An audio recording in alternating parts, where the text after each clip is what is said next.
Good evening, ladies. Thanks for joining us. As we stated at our SPAC meeting earlier this month, we wanted to have a SPAC 101 as well as an advocacy 101 to make sure that we're all on basically the same playing field as we're talking about how SPAC works here in Michigan, as well as how to be the best advocate we can be for the communities in which we serve, both on the state level, but also it really trickles down to the local level and how we can advocate for policies in our local communities, whether that be our cities, our townships, or even on the county level. So if you haven't met me before, I'm Keela Crane. I'm the 2025-2026 chair for the Michigan State Public Affairs Committee of the Michigan Council of Junior Leagues, and really excited to present this along with our two training co-chairs, Jessica Cataldo and Sierra Smith, who will be leading us in this discussion this evening. But before we begin, I would love, especially since we're a small group thus far, would love to hear from you all.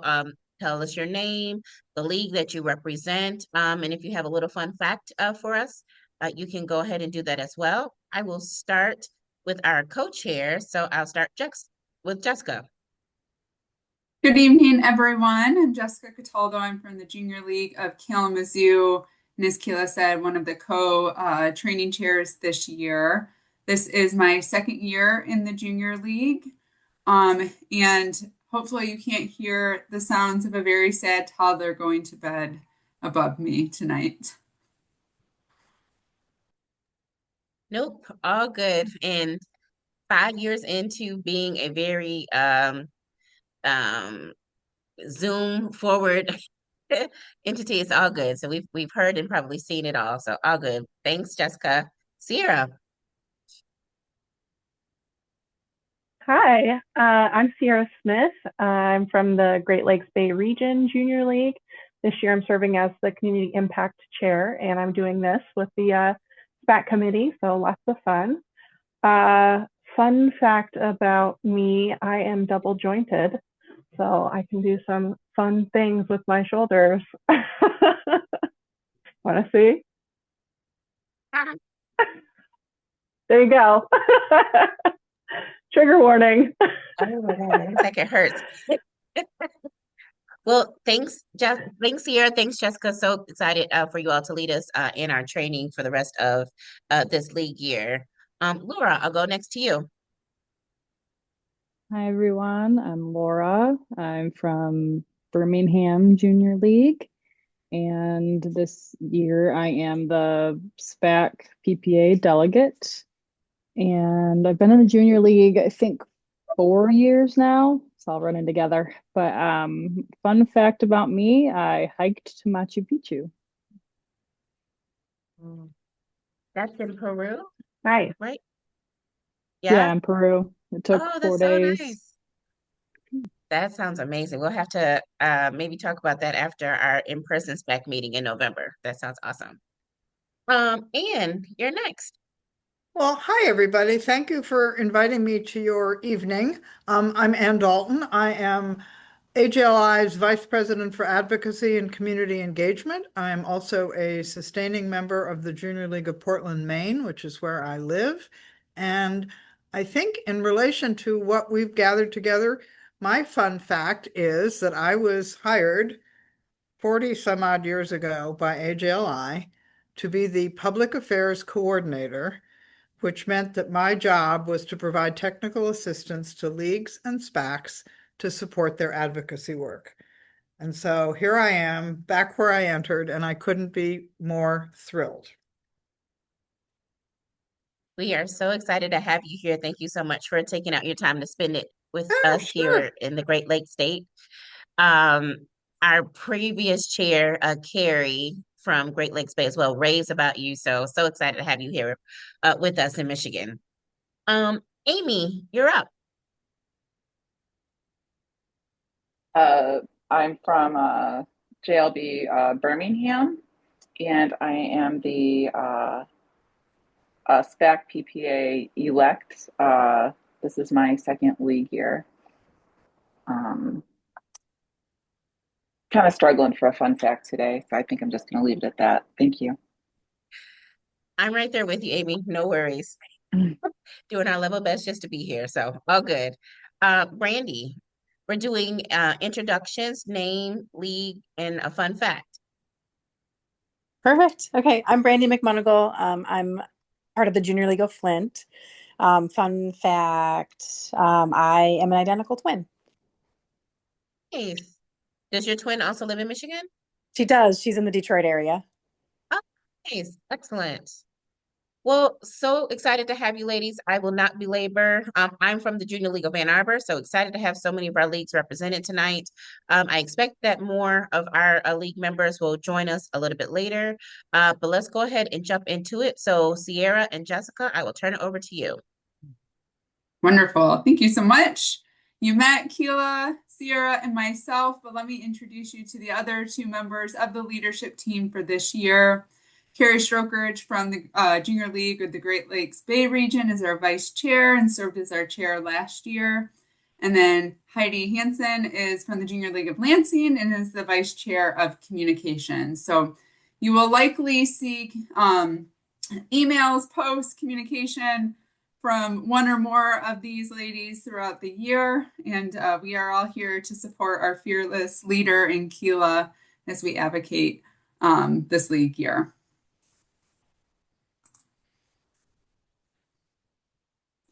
What we hope to cover tonight, or what we hope that you'll leave with at the end of our evening together, is really to better understand the purpose and function of SPAC and our current priority areas for the Michigan State Council SPAC. We also want you to feel like you better understand how to support SPAC in the advocacy efforts that we'll engage in this year, your important role as liaison to SPAC and to your league, and finally, how you can work on advocacy throughout the year. And as Keela mentioned, whether that's at the state level or local levels within your own communities, the things that you learn through SPAC can be applied to all of those levels.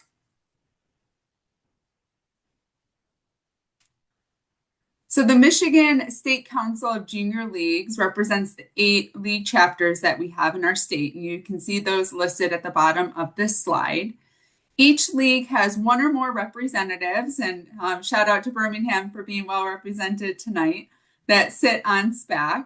And SPAC is the advocacy arm for all of the leagues, right? So collectively, we advocate primarily at the state level for all of our leagues relative to our focus areas. Our focus areas are revisited every 2 to 3 years, roughly in line with the legislative sessions. And currently, you can see our 2 focus areas there in the middle of this slide, which is women's health and domestic and intimate partner violence. And we will kind of cover a little bit more of those focus areas later in the presentation. I also just want to note that we do utilize a legislative consultant, but that selection process is currently in process. So we don't have a legislative consultant at the moment, but part of the membership dues to the Michigan State Council of Junior Leagues helps to cover that consultant. So it's important for us to have kind of boots on the ground in Lansing. So what does it mean to be an advocate? Advocacy is all about influencing decision makers, right? So any public action to support and recommend a cause, a policy, a practice is advocacy. It's communication, it's a communicative act, but it's also a persuasive act because we're trying to influence decision makers to align their decisions with maybe our interests, right? With our policy areas. So it's not just endorsing a cause, but it's recommending, it's promoting, defending, or arguing for that cause.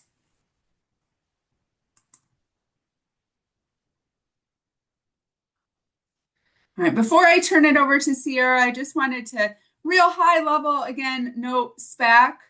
Representing our 8 leagues across the state. And if you're unfamiliar with where those are, you can see them on this map here. But what we do at SPAC is we really come together to share ideas, to promote awareness, to educate, and to coordinate our action together. So Sierra is going to walk us through more of what to expect from SPAC. Hello. All right, continuing on. So SPAC 101, what exactly are we trying to do when we talk about activity from SPAC? As Jessica mentioned, we mostly work on public advocacy. So we're the advocacy arm of the Junior League Michigan State Council, and we devise plans of how we enact our policies and actually advocate on behalf of the positions that we're supporting. So we do that through things like the Day at the Capitol. We do that through in-person advocation to our representatives. So our members will go and speak with them. They'll share our policy statements. They might send letters or postcards of support to the legislations. So we have several different options of how exactly we can advocate on behalf of those policies. We also really rely on collaborating across the state. We have 8 different leagues, so pulling together and moving in one direction is very important. I love the Saturday meetings because we come together and we kind of talk about ideas of, okay, for this particular issue, do we support this idea? If not, then we'll discuss it. And so that idea and resource sharing is very impactful, not only for us, but to turn around and be able to explain the why behind some of these supporting stances. Information sharing with individual leagues and the broader community. Our last SPAC meeting, we had a Freedom of Information Act training, and we try to give those throughout the year in each of those meetings, so you guys come away with a little bit something more that you can turn around and share with the people within your league who are civic minded, who do want to engage with the government and their representatives. So not only idea generation, information sharing, and some education about the government. We do have contract services with our legislative consultant, as Jessica mentioned. The contract for that is forthcoming, and they're still trying to decide on who we should go with there. So more to come on that. So what do we care about? Well, each of the leagues has their own focus area. So their IBCI, issue-based community impact. I know for mine, Great Lakes Bay region, we are very focused on food insecurity this year. And that is near and dear to my heart, and especially with the budget issues that we've been facing in this, I want to say session, but I don't think that's particularly correct right now. Food banks and stuff, they will need our support now more than ever. Other focuses are, elementary and middle school resources for Ann Arbor, women in crisis in Birmingham, food insecurity again for Detroit. And then Flint has this wonderful foster care initiative where I believe they even have a house that supports kids coming out of foster care and gets them on their feet. So that's a wonderful initiative. Grand Rapids Children's Physical Health, Lansing Food, Access, and Shelter. That's part of the 4 walls that everybody needs to be successful. And then Kalamazoo, well-being of children and women. SPAC roles. I want to make sure I'm not going past the slides that I'm supposed to be talking about here. Just a second. You're doing great, Sierra. Okay. I don't know where my name ends and yours begins. So when we talk about SPAC, who are we talking about? Well, there's 3 parts to this. There's the legislative consultant who kind of advises us based on our policy statements on where we should focus our energy. So they're the ones who are boots on the ground in Lansing.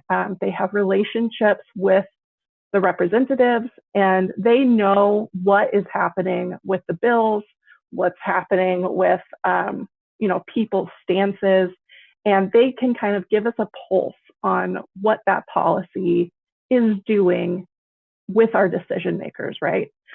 They act on our behalf, they give us those updates, they allow us to focus on our policy initiative, and they help educate us on what's happening with that initiative within Lansing. And they also help, because they have relationships with these legislators, they help us to develop those relationships. And then when we have someone under contract, they will attend those Saturday meetings that happen monthly. For the SPAC committee role, so that's Keela, that's Jessica, that's me, Carrie, and Heidi. We're the ones who are gathering, what should we be training you on? What do our SPAC members want to learn? What are common things that, to be civically engaged, what should we commonly understand? Things like the Freedom of Information Act, like we shared last time, is great. We're going to have a training in January on how to advocate, not only at your local level, but how to advocate to your executive local members of your executive branch of the government that's local to you, the judiciary, and then in addition to the legislative that we already focus on. We also like to bring in speakers who can inform us on specific topics. And then we will create stances based on our position, like our policy position, and research the bills that are being considered ahead of time and provide a summation of those bills and why we're supporting it or not supporting it so that you guys can be informed. So within that committee, we have the chair, which is Keela this year. We have a vice chair, which is Carrie. Vice chair of communications is Heidi. And then we have two co-chairs of training, which is me and Jessica. All right, so that brings us to you. Our wonderful SPAC committee roles are representatives at the local leagues. So when we have these monthly trainings, it's part of your responsibility to take what you learn and share it with your league members.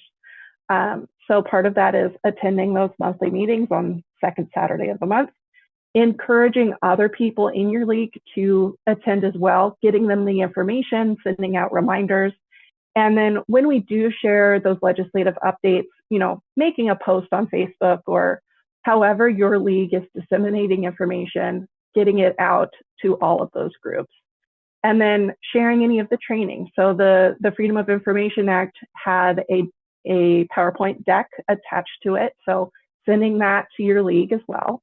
And then we'll talk more about this at the end, but being able to create a relationship with your local legislator, with the mayor of your town, with the judiciary that's nearest to you, and build those relationships. I think it was Carrie who was saying that she was speaking with a legislator and she said, I'm from the Junior League. And they're like, oh, the Junior League, I know that name. And having the Junior League attached to you carries a lot of weight with it, because there's another slide later. Junior League gets things done. And I'm very proud of that.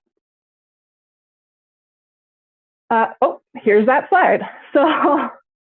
So what exactly can we do through our advocacy? Some of our wins throughout the years, I think it's been 30 years of SPAC in Michigan. So not being able to apply pesticides on school grounds. That was an early win in the 90s. And then we've had several human trafficking legislative wins. I think that was Sarah Morley LaCroix's baby there for a while, and probably still is. The Foster Care Bill of Rights, I think, was a package of 13 bills that handle things like protecting the Social Security number of that foster care child so that it cannot be misused, and other items along that route. And that's based on the experience of Julie Snell, who is part of the Junior League Great Lakes Bay region. And so that's a lot of what we're seeing is taking your own experiences and applying it to make change. The address confidentiality program from 2020, which passed.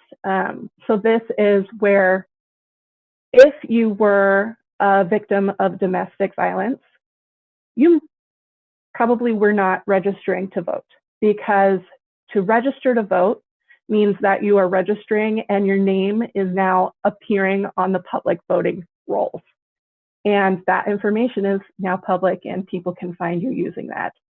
So a lot of people who were in that situation just did not vote. And the address confidentiality program gives them that right back. Instead of being disenfranchised, they now have a voice. Last I heard at last year's Day at the Capitol, there were 700 people enrolled in this program where they now have that right back, and it's fully funded by the state. Another item that when I joined the Junior League, this is one of the things that Carrie mentioned in our very first meeting, was the Child Marriage House Bill 4293, which raised the age of marriage in Michigan to 18. And that is so impactful. Like, how many lives are positively changed because of our advocacy there, right? I think that this list is very impressive. Pats on the back all around to former junior leaguers. And it just fires me up to keep that torch going and carry it on.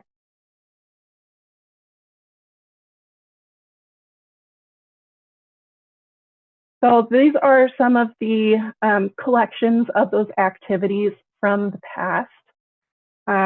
Hurricane Harvey relief, human trafficking awareness. There's a picture of Sarah Morley LaCroix and Julie Snell at the Senate and supporting that human trafficking bill. And being able to do these things is just, it's really amazing to me. And I fully am in awe of the women who came before me.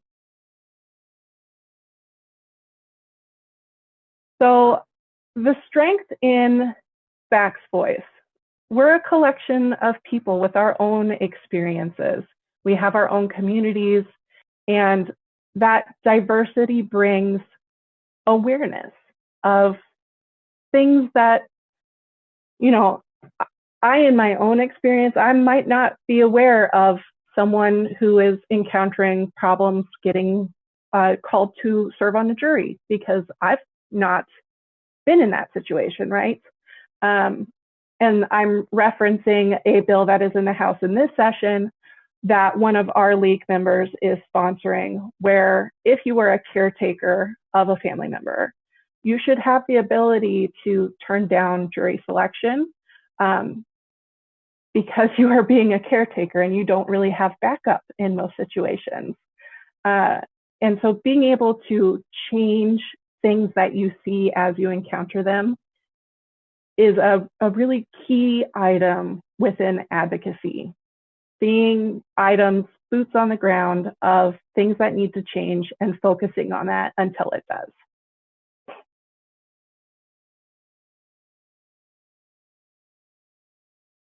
Okay, I'm gonna turn it back to Jessica. Take a minute to rest your voice there, Sierra. Thank you so much. As was, I think, already mentioned, SPAC is not just in Michigan. It is across the U.S. in 10 different states that have a Junior League affiliated advocacy arm. And so since the 30s, many of the things that we maybe now take for granted as just normal were ideas that grew out of Junior League Public Affairs Committee. You can see some of the examples here of the work that women before us, not just in Michigan, but across the country, have worked so hard to accomplish.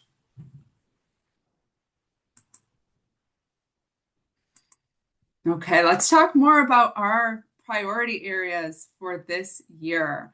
I'm very excited to introduce the first priority area of women's health.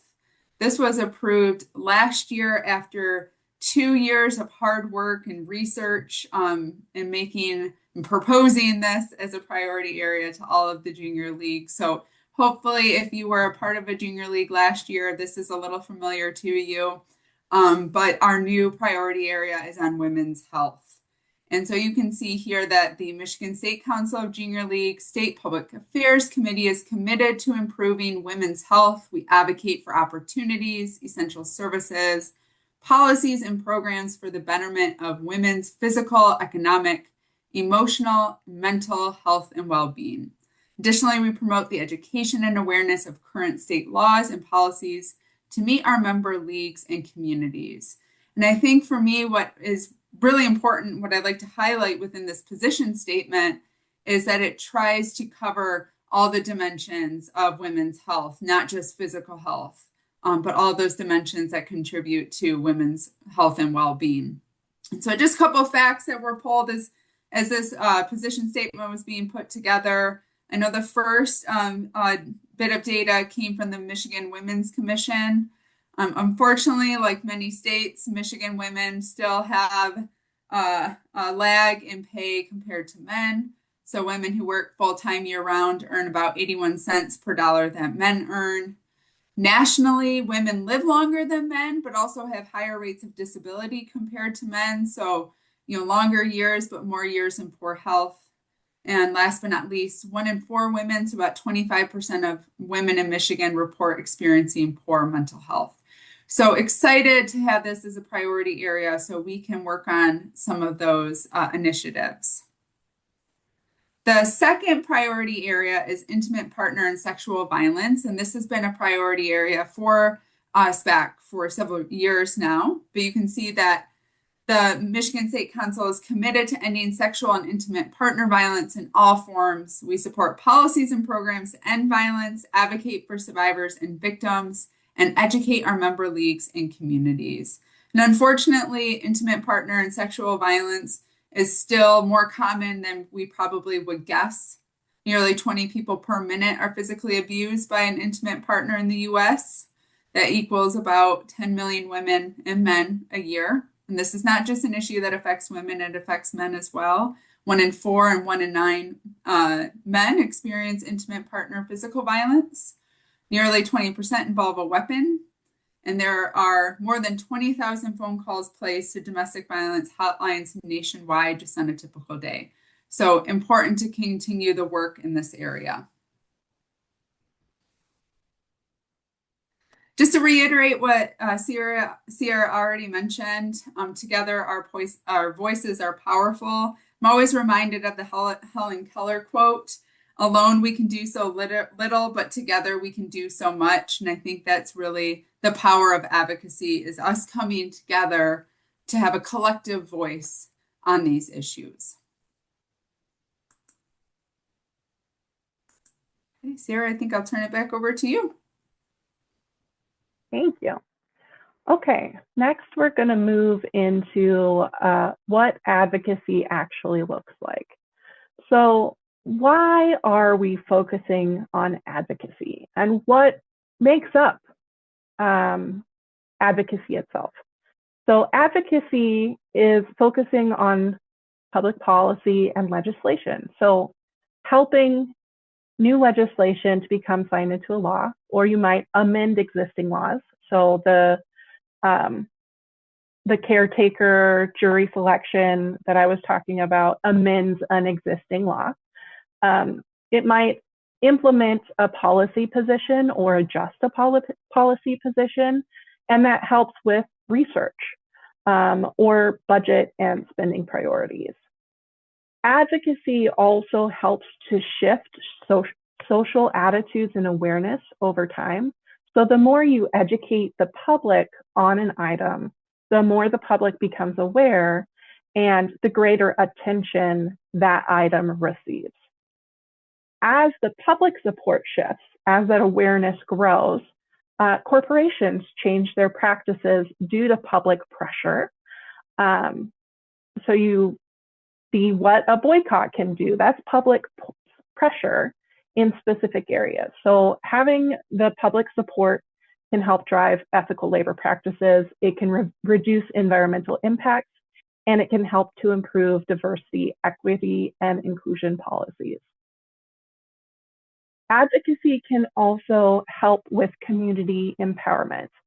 So it helps communities to organize around shared concerns. And I highlighted that's where we are. We are members of our community coming together with our shared concern, and we're moving forward. It also helps that community to gain access to resources and services they might not have had before. All of the things that we enjoy currently are,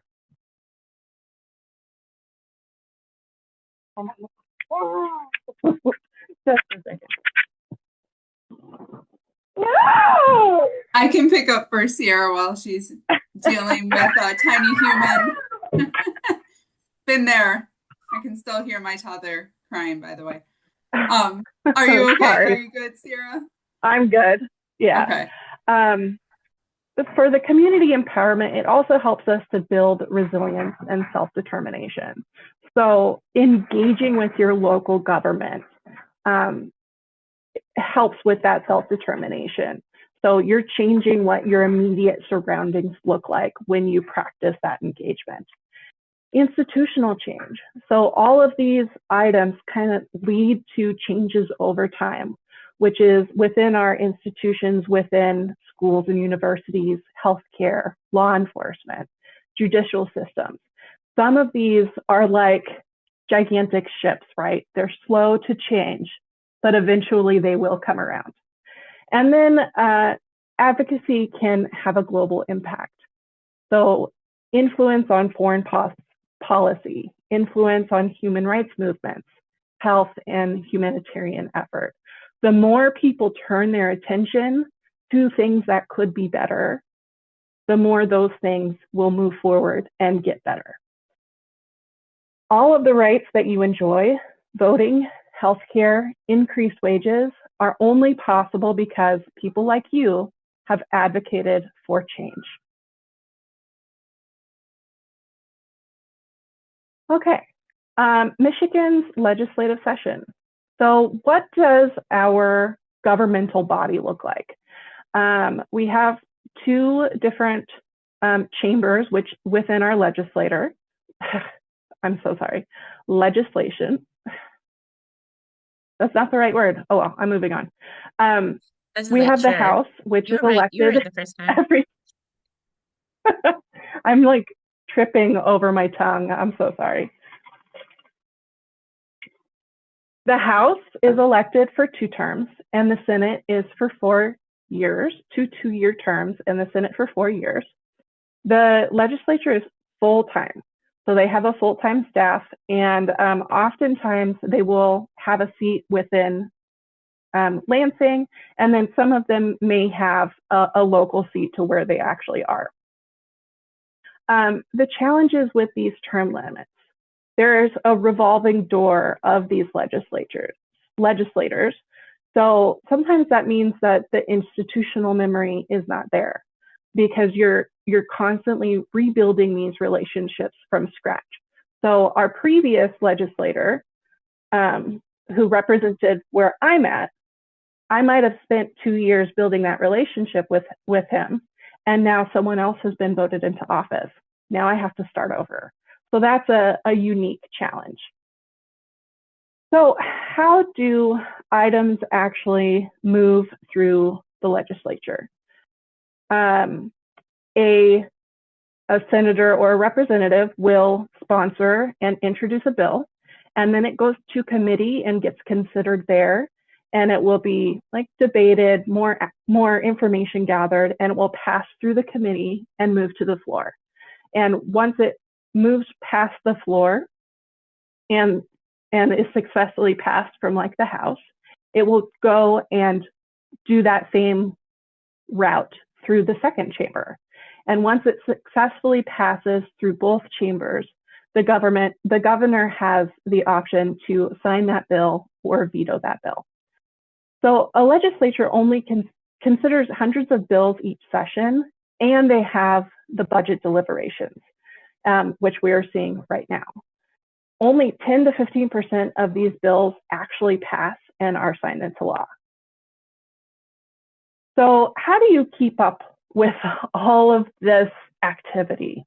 The Michigan Legislative website has resources to monitor legislation, to sign up for committee notices, read bill analyses, watch the live streams or archive videos of House, Senate sessions and committee hearings, which are really interesting. I definitely encourage you, go visit some of that. I reviewed one from August for Michigan RX, which is a really cool initiative where expectant mothers are being handed money to support their bills, to support their doctor's visits. And it's done a lot of good in the community. So you never know what you're going to learn. Next, we have the bill numbering. So when a bill is introduced in a two-year session in the Senate, it's referred to as Senate Bill 1 and numbers up from there. When a bill is introduced in a two-year session in the House, it's known as House Bill, starts at 4001 and moves up from there. And they keep the names of where they originated throughout that entire process. But if a bill is not passed,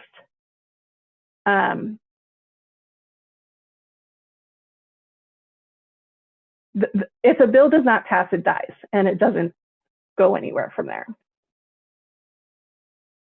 How a bill becomes a law in Michigan. I kind of alluded to this, but a bill is drafted and sponsored by a legislator. And then that legislator brings it to a first reading to the committee. And then the committee goes through this set of actions here. Oh, come back. Where they report on the bill, they'll give a favorable recommendation, or they may not recommend at all, or they'll give it unfavorable recommendation, meaning that they don't want it to go farther. They may offer amendments to that bill, or they may replace that bill with a substitute. They may recommend that it be referred to a different committee, or they may postpone that bill indefinitely. Then it goes to a second reading, where they're able to debate the bill, and then they consider any amendments that were offered before, and then they have any amendments which were given from the floor of whatever chamber they're in. Then they're going through a third reading where they debate the bill with limitations, and then they might consider additional amendments. They vote on the bill, and then they may vote to reconsider the bill by which the bill was passed or defeated. And if passed, then it switches to the other chamber, and those same procedures repeat above.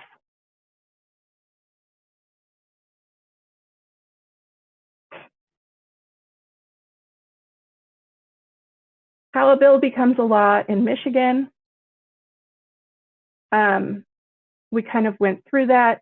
If a chamber disagrees, they have a committee conference, and both chambers must approve of it, and they have like a conference report.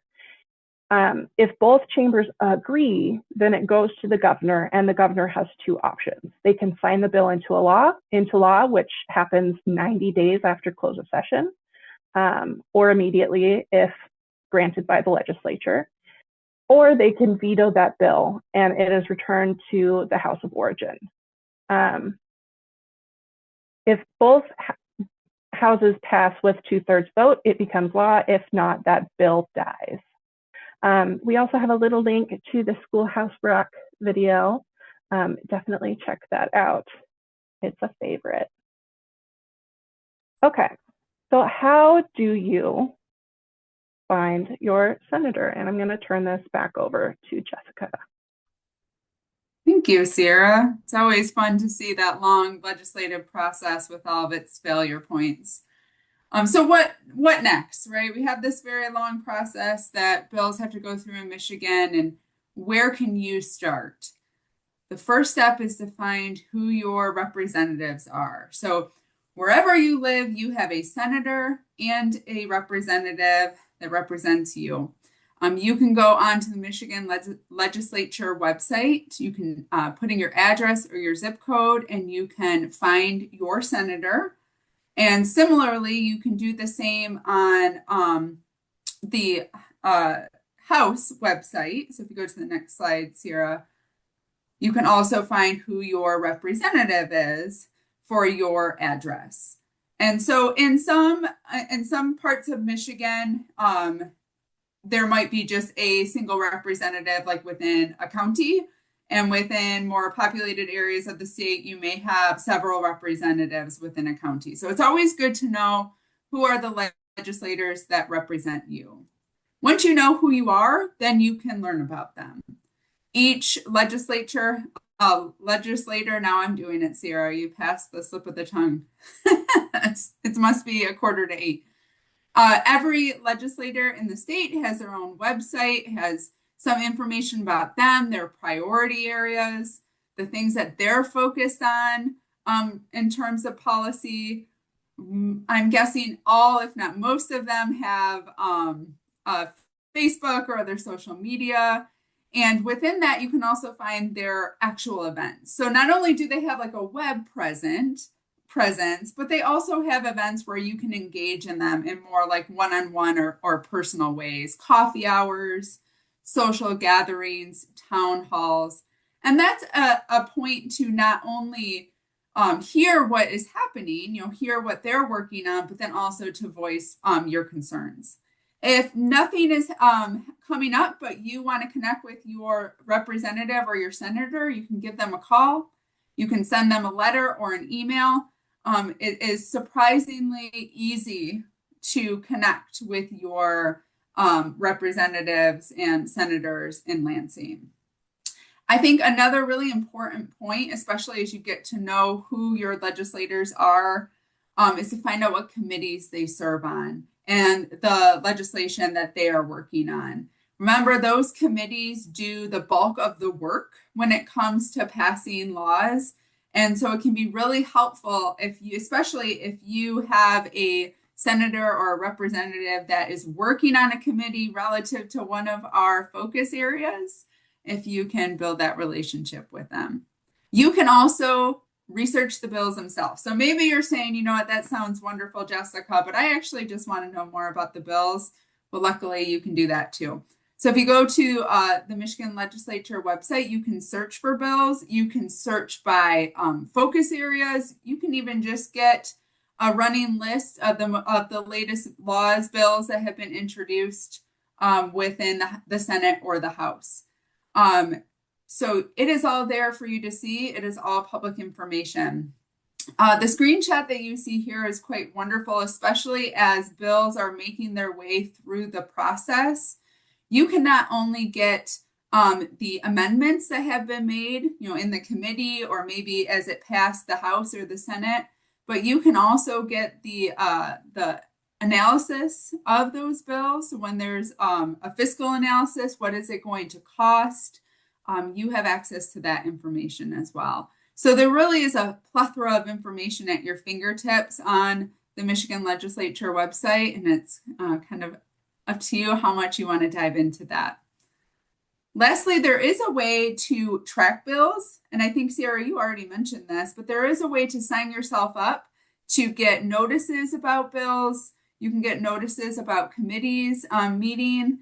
And there is a link, and when we send out the slides, we can make sure you have the link to that training video. There is actually a nice training video on the Michigan Legislature website for how to go about doing that.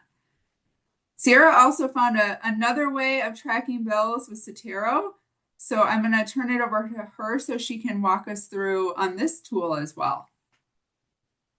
So this is a free tool that I found recently where one of the problems I have is we have quite a few bills that we're tracking. So how do you keep all of those in one place, be able to click through them, get to the PDFs that are relevant to that without having to search through your inbox? That's where Zotero comes in. So you can add a bill here. You can add, they have a bill option right there. And with that link, you can add information about the bill. So where did it originate? Who was the sponsor? What code is it changing? When was it introduced? A little URL to the actual bill that we're talking about. So here's that live page of the journey of this bill, which is, I think, this is the jury, the caretaker on the jury bill. And Zotero lets you also attach URLs. So I have like the testimony of Jane Black O'Shea attached here. Someone was circulating it. And so everything is in one place, and you can kind of click through the bills that you're interested in and just get a quick update on them. So handy tool, it's free. Definitely utilize it if you feel like doing so. All right. So we are almost at the end of our presentation. Please join us not only throughout the year during our second Saturday of the month SPAC meetings, but plan to be at the Day at the Capitol where we actually go to Lansing. We have speakers and we meet with our representatives. That's Wednesday, March 25th, in person at the Capitol. We're trying to get the Mackinac Room, which is right across from the Capitol building. And then at the end of this, how do I begin? As advocates, we're finding a passion and we are learning about it. We're listening to people who are knowledgeable about it. We're communicating with each other. We're communicating with the people in our leagues. We're communicating with our representatives. We're using our advocacy to persuade, to endorse, to engage those people. We're recommending policy positions. We're promoting specific bills, specific actions, specific recommendations, and we're defending our rights. So it doesn't matter where you begin. It just matters that you begin. All right. Thank you very much. We hope to see you at the next SPAC meeting on October 11th, bright and early at 9 a.m. And then mark your calendars for Day at the Capitol.